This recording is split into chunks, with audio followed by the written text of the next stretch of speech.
Students, चलिए देखते हैं। आज हम आपके लिए लेके आए हैं पार्ट थर्ड, सेम चैप्टर है रिसोर्सेज एंड डेवलपमेंट, क्लास 10 से। इससे पहले हम 2 वीडियो डाल चुके हैं जिसमें हमने टाइप्स ऑफ रिसोर्सेज के बारे में डिस्कस किया है। चलिए, जो अब हमारा थर्ड टॉपिक आता है वो क्या आता है? Problem caused by indiscriminate use of resources. लगातार जिस तरीके से अंधाधुंध यूज हो रहा है रिसोर्सेज का, तो उससे क्या क्या प्रॉब्लम्स जो हैं वो उत्पन्न हुई है, वो क्या क्या प्रॉब्लम्स है जो हमें फेस करनी पड़ रही है। अब देखिए, सबसे फर्स्ट क्या है? Depletions of resources for satisfying the greed of a few individuals. जिस तरीके से रिसोर्सेज को हम यूज कर रहे हैं, तो depletions of the resources for satisfying the greed क्या है? एक तो रिसोर्सेज का यूज करना होता है अपनी नीड के अनुसार इस्तेमाल करना, एक होता है ग्रीड, लालच के कारण, जब हम अपने इंडिविजुअल प्रॉफिट के कारण, प्रॉफिट कमाने के कारण रिसोर्सेज का अंधाधुंध यूज करते हैं, तो उसे बोलते हैं डिप्लीटेशन ऑफ रिसोर्सेज। सेकेंड है accumulation of the resources in few hands.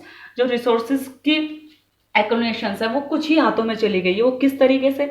Which divided society in 2 segment. और इस कारण क्या हो गया है? हमारी जो सोसाइटी है वो 2 पार्ट्स में डिवाइड हो गई है। वो 2 पार्ट्स कौन कौन से हैं? अमीर और गरीब। ठीक है, रिच एंड पुअर। क्योंकि जिसके पास ज्यादा रिसोर्सेज है वो रिच है, और जिसके पास रिसोर्सेज की कमी है वो क्या है? वो पुअर है।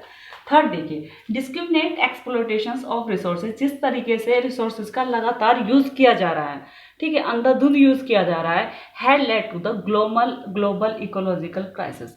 ये क्या प्रॉब्लम पैदा कर रहा है? ग्लोबल इकोलॉजिकल क्राइसिस इससे पैदा हो रहा है। जैसे हमारी ग्लोबल वार्मिंग है, पॉल्यूशंस है, जिस तरीके से हमारी ओजोन लेयर कम होती जा रही है, तो इस तरीके से ग्लोबल इकोलॉजिकल क्राइसिस उत्पन्न हो रही है। ठीक है, अब इन सब के बीच जिस तरीके से हम लगातार रिसोर्सेज को अंधाधुंध यूज कर रहे हैं, ठीक है, तो उन सब के बीच एक वर्ड आता है सस्टेनेबल डेवलपमेंट। एक्चुअल में सस्टेनेबल डेवलपमेंट क्या होता है, या सस्टेनेबल डेवलपमेंट है क्या? तो सस्टेनेबल डेवलपमेंट के बारे में हम सिर्फ इतना बताएंगे, environment should not be damage. Sustainable development के अंतर्गत हमारा जो एनवायरमेंट है वो किसी भी तरीके से डैमेज ना हो। Resources should be left for future generation. और जो हमारे रिसोर्सेज हैं वो हमारी आने वाले फ्यूचर जनरेशन के लिए भी बचे रहें। ये सस्टेनेबल डेवलपमेंट होता है। डेफिनेशन देखते हैं। The resources should be used in such a way. Resources का जो यूज है वो हम इस तरीके से करें that our environment is not damage. जो हमारा एनवायरमेंट है, हमारा पर्यावरण है, वो डैमेज ना हो। And the need of future generation, और जो हमारी आने वाली जनरेशन है उसकी जो आवश्यकताएं हैं, आर नॉट कॉम्प्रोमाइज। उन्हें भी अपने आवश्यकताओं के साथ कॉम्प्रोमाइज ना करना पड़े, उनके लिए भी हम कुछ बचा के रखें।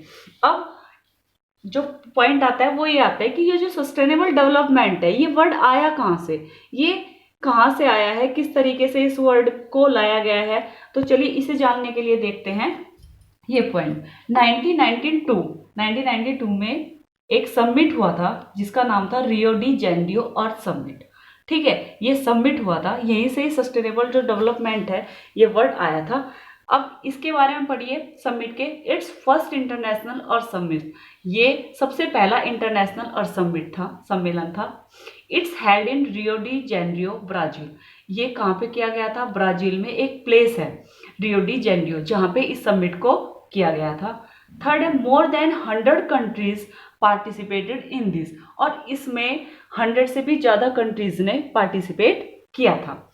ठीक है, अब इन 100 से ज्यादा जो कंट्रीज गई थी, अब इनका इस समिट को करने का एम क्या था, उद्देश्य क्या था, इनका रीजन क्या था, किस कारण से इन्होंने ये समिट किया था? तो एम्स देख लिए या रीजन बता दीजिए। तो discuss urgent problem of environment. इन्होंने इसमें क्या किया था? इन्होंने हमारे एनवायरमेंट से रिलेटेड जो अर्जेंट प्रॉब्लम्स थी उन पर डिस्कशन किया था। नेक्स्ट था protect socio economic development of global level. Next इनका जो पॉइंट था कि किस तरीके से हम सोशल इकोनॉमिक डेवलपमेंट को करें, वो भी ग्लोबल लेवल पे, जिससे हमारा जो एनवायरमेंट है वो भी क्या रहे, किसी तरीके से हार्म ना हो। अब इसके जो इस समिट के जो रिजल्ट निकले वो क्या निकले? इसके जो रिजल्ट निकले वो थे, फर्स्ट ग्लोबल फॉरेस्ट प्रिंसिपल्स। लोगों ने ग्लोबल फॉरेस्ट प्रिंसिपल्स को एक्सेप्ट किया कि जो हमारे फॉरेस्ट है उनका यूज हम सही तरीके से करेंगे, और हमारी जो आने वाली फ्यूचर जनरेशन है उसके लिए भी हम उन्हें सेव करके रखेंगे। नेक्स्ट था एडॉप्टेड एजेंडा 21। और ये जो कंट्रीज थी इन्होंने क्या किया, इन्होंने एजेंडा 21 को एडॉप्ट किया। अब पॉइंट आता है कि एजेंडा 21 एक्चुअल में है क्या।